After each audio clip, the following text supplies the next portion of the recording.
ए जानू माई के तोहरे चलते हम रोइनी अपना माई के ए जानू माई के हमर घर परिवार तू दिहलु बिखार कौना राजावा के घरे भुलैलु हमर प्यारे माई कहे बाबू सुती हो खाना खाई के हाँ खाई के तोहरे चलते हम रोइनी अपना माई के ए जानू माई के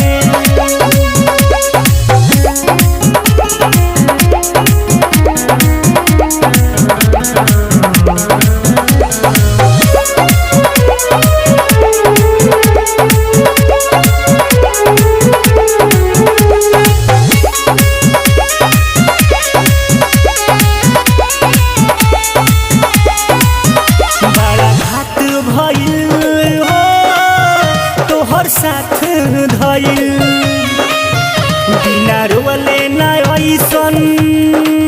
कोनो रात भइल बड़ा घात भइल तोहर साथ धइल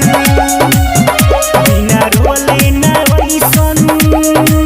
कोनो रात भइल सारा के हो छोड़ के माया मोहरा तू हमारे आंगनवा बन के माई के पतो हो कैसे गइलू बदल चिड़िया खाई के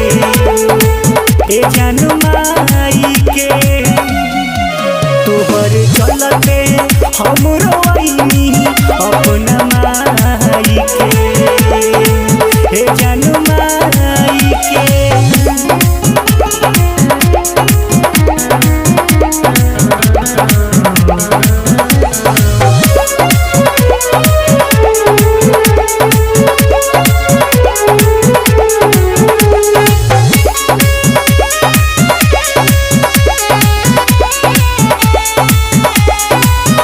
माई पूछेले रे दर्द बुझेले रे